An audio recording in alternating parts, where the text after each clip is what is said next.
Hello viewers, आप सबको हमारी चैनल पर फिर से स्वागत है। आज मैं आप सबको लव स्काउट के एपिसोड 9 पर एक्सप्लेन करने वाली हूँ। और अगर आप सब ने पहले के वीडियोस नहीं देखा है तो जाकर डिस्क्रिप्शन में देख लीजिए, मैं लिंक डिस्क्रिप्शन बॉक्स में डाल दूंगी। तो एपिसोड 9 की शुरुआत वही एपिसोड 8 के एंडिंग से हो जाता है, जहाँ चेयरमैन जियोन को शराब पीने के लिए फोर्स कर रहा था, लेकिन बीच में अनहो आके जियोन को पार्टी से बाहर ले आता है। पहले तो जियोन अनहो की इस एक्ट से थोड़े से गुस्सा हो जाती है और अनहो से कहती है, तुम्हें क्या लगा मैं सिचुएशन को कंट्रोल नहीं कर पाऊंगी, और बीच में टांग अड़ाने के लिए थोड़े से सुनाती है। अनहो उसे सॉरी कहता है और कहता है, मैं आपको प्रोटेक्ट करना चाहता हूँ, इसीलिए अगर ऐसा फिर से कभी होता है तो मैं फिर से ऐसा ही रिएक्ट करूँगा और मैं हमेशा आपके साथ खड़ा रहूंगा। उसकी ऐसे प्यार भरी बात सुन के जियोन की आंखें भर आती है और अपनी मूड को चेंज करके पार्टी से दोनों जियोन के घर आते हैं। एंड यही पर हमें दोनों की एक दूसरे से गहरी प्यार को देखने को मिलती है, एस वो दोनों एक इंटीमेट मोमेंट शेयर करते हैं। अब सीन उधर से ही नेक्स्ट मॉर्निंग शिफ्ट हो जाता है। दोनों एलिवेटर पर बाकी सब एम्प्लॉयज के साथ है और एलिवेटर के अंदर एक ऑकवर्ड एनवायरनमेंट है, क्योंकि सबको कल रात जो भी पार्टी में हुआ उसके कारण जियोन की मूड को थोड़े से गुस्से में लगते हैं, बट उसकी मूड तो चेंज हो गया था रात को अनहो के साथ जो भी सीन होने के बाद। और सभी एम्प्लॉयज एलिवेटर से बाहर आने के बाद एक दूसरे को अच्छे से काम करने के लिए मोटिवेट करते हैं, क्योंकि उन्हें जियोन से डांट नहीं खानी थी। लेकिन जियोन अपनी ऑफिस के अंदर आकर स्माइल करती है और सोमी उसको अनहो के साथ आते देख और दूर से स्माइल करते देख वो सीधा जियोन की ऑफिस आती है और बात करती है। लेकिन तभी ऊजोंग भी जियोन की ऑफिस के अंदर आता है। ऊजोंग पार्टी में जो भी हुआ उसके लिए माफी मांगता है और अपने पिता चेयरमैन पर ज्यादा विश्वास नहीं करने के लिए कहता है, और भी जाते जाते अनहो को देख जियोन से दोबारा वही सवाल पूछता है, जियोन के लिए अनहो कौन है। इस बार जियोन ऊजोंग से सीधा बोलता है, हम दोनों डेटिंग कर रहा है। यह सब सुन के वो जियोन के लिए खुश हो जाते हैं। ऊजोंग के जाने के बाद जियोन चेयरमैन के बारे में ही सोचती रहती है कि उसे अब जल्द ही कुछ स्टेप लेना होगा। अब इधर से ही हमें जियोन की ऑफिस के मीटिंग के सीन दिखाया जाता है। एक नेक्स्ट नाम की कंपनी ने उन्हें रीच आउट किया है अपने लिए अच्छे सीईओ ढूंढने के लिए, बिकॉज उनके प्रेजेंट सीईओ कुछ भी अच्छा से काम नहीं कर रहा है और बैंकरप्ट होने वाला है। जियोन मीटिंग में सबको कहती है ये सीईओ की अपॉइंटमेंट एक बहुत ही इम्पोर्टेंट प्रोजेक्ट है उनके लिए, बिकॉज उन्होंने करियर वे यानी हेजिन की कंपनी को भी रीच आउट किया है कैंडिडेट ढूंढने के लिए। और मीटिंग में वे सब लोग एक दूसरे को मोटिवेट करता है अच्छे से काम करने के लिए, बिकॉज उन्हें करियर वे से नहीं हारना है। अब दोनों जियोन और हेजिन नेक्स्ट कंपनी के साथ मीटिंग करने आते हैं। कंपनी के डायरेक्टर कहता है, आप दोनों की कंपनी से ज्यादा हमें कोई और मिला ही नहीं, क्योंकि आप दोनों हर काम अच्छे से करते हो, एंड दोनों को अपनी कंपनी के लिए अच्छा सीईओ ढूंढने की जिम्मेदारी देता है जो अपने काम में कॉन्फिडेंट हो। मीटिंग खत्म होने के बाद हेजिन अनहो को देख के हेलो विश करती है, लेकिन जियोन और अनहो उसकी बात को ना सुने जाने लगते हैं। तभी फिर से वो कहती है, तुम दोनों को कोई मिस्टेक कर लेगा कि तुम दोनों कपल हो। और अनहो को भी कहता है, लड़कियों में तुम्हारी नजर तो बहुत ही अद्भुत है, पता भी है तुम्हें जियोन किस तरह की लड़की है। अनहो जवाब में कहता है, जानता हूँ, जिद्दी है, सिर्फ खुद की सुनती है, जिससे कोई भी राइवल नहीं होना चाहेगा, इसीलिए तो आप जियोन मैम को कोई भी लॉजिक रीजन ना होने पर भी ताने मारते रहते हो। ये बात बोल के दोनों उधर से आ जाते हैं। फिर जियोन अनहो से पूछती है, तुम्हें कहाँ से मुझे खुद की सुनने वाली लड़की दिख रही है। उधर चेयरमैन ऊ की असिस्टेंट उसे बताता है, नेक्स्ट कंपनी ने अपनी कैंडिडेट ढूंढने के लिए करियर वे और पीपल्स कंपनी को रीच आउट किया है। चेयरमैन अपनी असिस्टेंट से कहता है, अरे वाह, ये तो देखने में बड़ा ही इंटरेस्टिंग होगा, कौन बेहतर कैंडिडेट ले आता है। लेकिन चेयरमैन के बात को उसके बेटा ऊजोंग सुन लेता है और अपने पिता से कहता है, जियोन को परेशान करना बंद करे। फिर चेयरमैन अपने बेटा को उल्टा जवाब देता है, ये सब चीजों पर तुम ध्यान नहीं दो, और भी कहता है, अब टाइम आ गया है तुम्हें न्यू पोजीशन के लिए तैयार होना है, और वैसे भी जियोन की कंपनी में इन्वेस्टमेंट तो फेल हो गया, अब मैं उसे अपनी बहू भी नहीं चाहता, इसीलिए अब जियोन को मैं छोड़ देता हूँ। अपने पिता की ये सेल्फिश बात सुन के ऊजोंग को गुस्सा आता है और अपने पिता से कहता है, मैं कभी भी अपनी भाई के जैसे नहीं बनूंगा, जैसे आपने उसे अपनी पपेट बनाया था। और अपने पिता से झगड़ने के बाद ऊजोंग सीधा ऑफिस आता है। ऑफिस आने पर वो देखता है उन्हों भी अभी भी काम कर रहा है, इसीलिए इसीलिए वो उसके पास आता है और डिनर के लिए इनवाइट करता है। दोनों बार पर आ जाते हैं जहाँ ऊजोंग अधिक शराब पीने लगते हैं और अनहो से सीधा पूछता है जियोन को तुम पसंद करते हो क्या। अनहो जवाब में कहता है कुछ ज्यादा ही पसंद करता हूँ। अनहो की हाँ को सुन के अनहो से जियोन को प्रोटेक्ट करने के लिए कहता है क्योंकि मेरे पापा एक डरावना इंसान है इसीलिए मैं जियोन को प्रोटेक्ट करना चाहता था, लेकिन अगर तुम दोनों रिलेशन में हो तो आप जियोन को प्रोटेक्ट कर सकते हो, बट मेरी नजर हर वक्त तुम्हारे ऊपर होगा। और दोनों शराब पीने लगते हैं। शराब के नशे में ऊजोंग अनहो को आर्म रेसलिंग का चैलेंज देता है। दोनों आर्म रेसलिंग करने लगते हैं। दोनों एक दूसरे को भारी टक्कर देते हैं और बाकी जितने भी कस्टमर्स थे रेस्टोरेंट में सब उन दोनों को चीयर करने लगते हैं। अनहो ऊजोंग को हराने ही वाला था, तभी वो देखता है बेचारा ऊजोंग बड़ा ही जोर दे रहा है जीतने के लिए, इसलिए अनहो जानबूझ के हार जाता है और ऊजोंग को जीतने देता है। ऊजोंग जीतने की खुशी में सब कस्टमर्स का बिल फेक करता है और ऊजोंग बार से बाहर आ जाता है। अनहो भी बाहर आ जाता है और बाहर आने पर वो देखता है ऊजोंग तो एक बेंच पर सो रहा है। अनहो उसे उठाने की कोशिश करता है पर वो तो पूरा तल्ली में था और उसका घर का एड्रेस पूछने पर भी वो नहीं बता पा रहा था, इसलिए अनहो कोई भी चारा ना होने पर उसे अपने घर लेकर आता है और उधर ऊजोंग को अपार्टमेंट के बाहर जोंगसू दिखाई देता है और वो उससे बात करने लगता है। अनहो दोनों को एक दूसरे से बात करते हुए देख पूछता है तुम दोनों एक दूसरे को कैसे जानते हो। तब ऊजोंग बोलने ही वाला था हम वन साइडेड लवर पार्टनर है, लेकिन जोंगसू उसका मुंह बंद कर देती है और कहता है बस हम दोनों एक दूसरे को ऐसे ही जानते हैं। जोंगसू थोड़ी सी घबरा जाती है अचानक से ऊजोंग को अनहो के साथ देख के। ऊजोंग शराब के नशे में अनहो को घर जाने के लिए कहता है और भी कहता है मुझे मेरी पार्टनर के साथ और भी शराब पीना है। जोंगसू मुझे नहीं पीना है और बाय बोल के आ जाती है, लेकिन ऊजोंग उसके पीछे पीछे चला आता है। तभी जोंगसू की माँ भी घर की बाहर की शोर को सुन के घर का दरवाजा खोल देती है। तो ऊजोंग जोंगसू की माँ को हेलो बोल के घर के अंदर जाता है, लेकिन जैसे ही वो घर के अंदर जाता है वो गिर जाता है और उधर ही गहरी नींद में सो जाता है। सब उसको ऐसा सोता हुआ देख चौंक जाता है। नेक्स्ट मॉर्निंग जागने पर वो खुद को जोंगसू के घर पर पाता है और जोंगसू और उसकी बेटा उसे घूर रहा है। वो जल्दी से उठ के सॉरी कहकर जाने लगता है, लेकिन जोंगसू की माँ उसे ब्रेकफास्ट के लिए रोक लेती है। ऊजोंग ब्रेकफास्ट बहुत ही ज्यादा एंजॉय करता है और जोंगसू की माँ की कुकिंग स्किल्स को तारीफ करता है। फिर जोंगसू की माँ एक्साइटेड होके अपनी बेटी के साथ उसका क्या रिलेशन है पूछती है और क्या नाम है और कहाँ काम करती है सब भी पूछने लगती है, लेकिन जोंगसू अपनी माँ को रोक लेती है। ऊजोंग कहती है कोई नहीं आप पूछ सकते हो,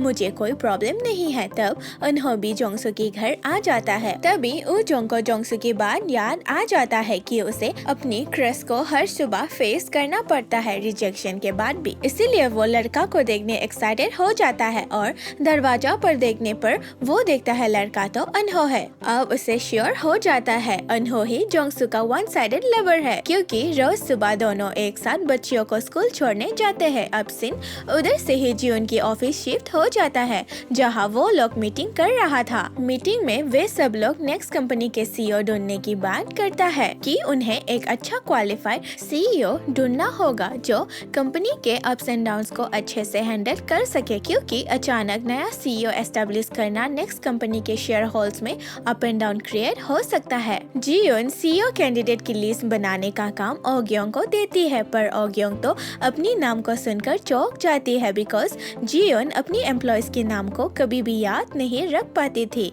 जियोन के मीटिंग रूम से बाहर आ जाने के बाद जियोन को हैप्पी मूड में देखकर सब एम्प्लॉय खुश हो जाते हैं और मैनेजर और ईग्वांग भी बताता है कल जियोन ने उनके नाम भी सही से बुलाया था और भी कहता है आजकल जियोन मैम थोड़े से बदल गई है। फिर मीटिंग खत्म होने के बाद अनहो कॉफी पीने ऑफिस के कैफेटेरिया में आ जाता है। तभी दो एम्प्लॉय लड़कियां आके पूछती है अनहो से आज 3 बजे सीईओ मिनजोंग आ रहा है ना मीटिंग के लिए। अनहो हाँ कहता है। ये बात सुन के दो लड़कियां खुशी से ऑफिस वापस जाती है। तभी ईग्वांग दोनों लड़की की एक्साइटमेंट को देख के अनहो से कहता है ये लड़कियां बिना जहाँ हैंडसम लड़का देखा नहीं बस पीछे पीछे। और भी अनहो को मिनजोंग सीईओ के बारे में बताता है कि सीईओ एक सक्सेसफुल इंटीरियर फर्म चलाता है और देखने में भी हॉट एंड हैंडसम है, इसीलिए तो आजकल सारी लड़कियां उस पर मरती है। ईग्वांग और भी कहता है मुझे तो लगता है हमारे सीईओ जियोन मैम भी उस पर इंटरेस्ट होगा और अगर मैम को उसे पसंद आया तो दोनों एक अच्छा परफेक्ट कपल बन सकता है। ये बात सुन के तो अनहो का मूड ही चेंज हो जाता है और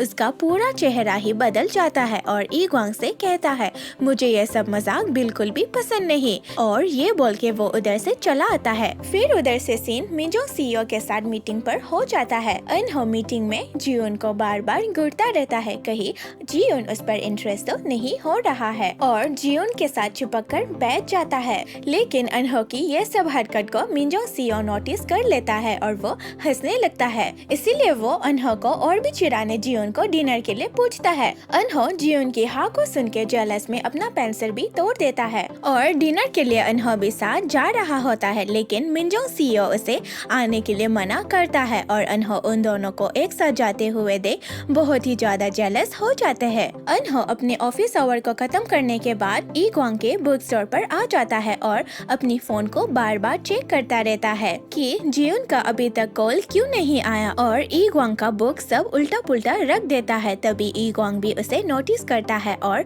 अनहो को कहता है तुम जियोन को दूसरे लड़का के साथ जाते देख जेलस हो रहे हो ना। ये बात सुन के अनहो कहता है ये बात तुम्हें कैसे पता। ई ग्वांग कहता है क्यों, तुम्हारे चेहरे पर ही सब कुछ दिख रहा है, तुम कितना जेलस हो रहे हो और इतना पसंद है क्या तुम्हें जियोन को कहकर भी चिढ़ाता है। अनहो बेचारा कहता है ऐसा कुछ भी नहीं है और जेलस भी नहीं हो रही हूँ। तभी जियोन पीछे से आके कहती है अच्छा तुम जेलस नहीं हो रहे हो, मैं ऐसा ही बिना डिनर करे आ गई। पर अनहो नहीं मैं जेलस हो रहा हूँ बोलकर उसके साथ डिनर करने के लिए कहता है। तभी सोमी भी अनहो को जेलस होने के लिए चिढ़ाता है। फिर दोनों आराम से उन दोनों के सामने हाथ पकड़कर बुक स्टोर से बाहर आ जाता है। उधर सोमी और ई ग्वांग पीछे से उन दोनों को एक साथ देख के खुश हो जाता है। अब नेक्स्ट कंपनी के डायरेक्टर चेयरमैन ऊ से मिलने आता है। डायरेक्टर चेयरमैन ऊ को कहता है सर आप जियोन और हेजिन में से किसे सपोर्ट करना चाहेंगे। चेयरमैन जवाब देता है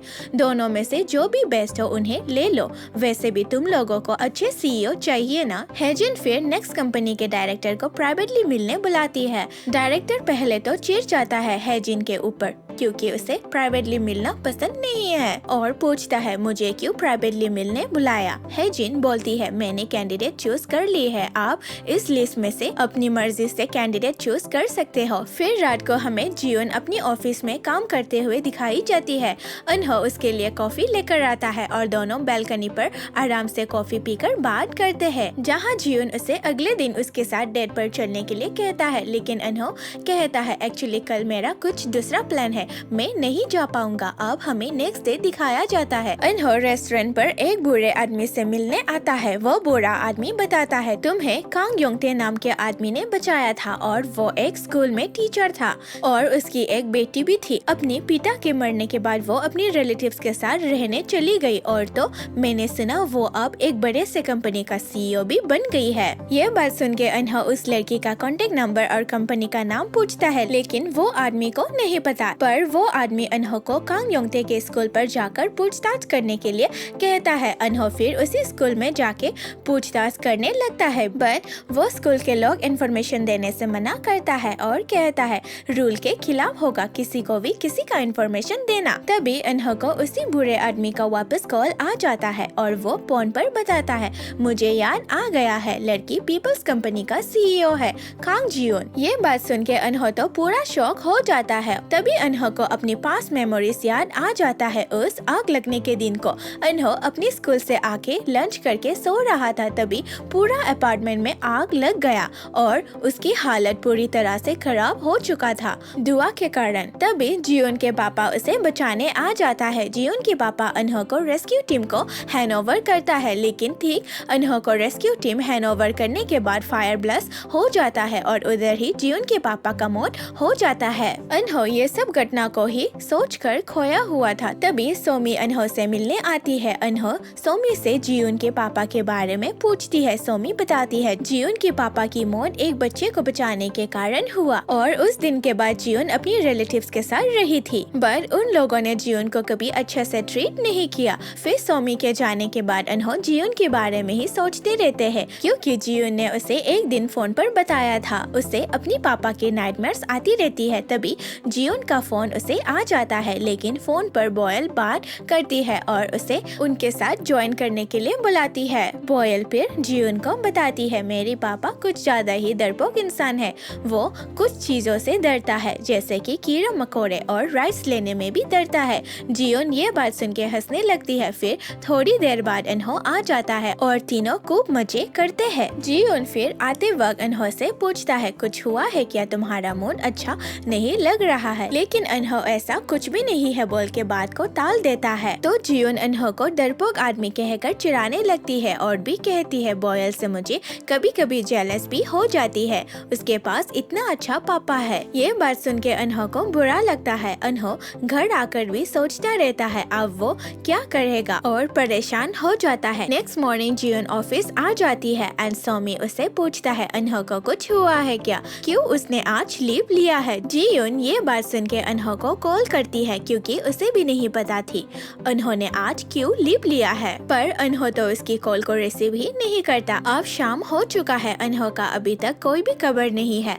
फिर हमें सीन में अनहो दिखाया जाता है जो मेमोरियल हॉल में जियोन के पापा से मिलने आया है। अनहो जियोन के पापा को फ्लावर देता है और थैंक यू कहता है उसे बचाने के लिए और भी प्रॉमिस करता है वो जियोन को अब से प्रोटेक्ट करेगा। फिर मेमोरियल हॉल से बाहर आके अनहो जियोन को कॉल करता है और कहता है मैं आपके पास आ रहा हूँ। अनहो जियोन से मिलने उसके घर आता है जहाँ जियोन उसे खुशी से वेलकम करती है। घर के अंदर आने के बाद अनहो जियोन को हग करके सॉरी कहता है और उसके हाथ को पकड़ के कहता है एक्चुअली आज मैं आपके पापा से मिलने गया था। ये बात सुन के जियोन पूरी तरह से चौंक जाती है। अनहो फिर कहता है मुझे आपको कुछ बात बताना है, आपके पापा ने जिस बच्चे को आग लगने वाले घर से बचाया था वो बच्चा मैं ही हूँ। ये बात सुन के जियोन अनहो का हाथ छोड़ती है और पूरी तरह से सदमे में आ जाती है एंड इसी शॉकिंग सीन से ही एपिसोड 9 का एंडिंग यहीं पर हो जाती है। Thank you for watching guys.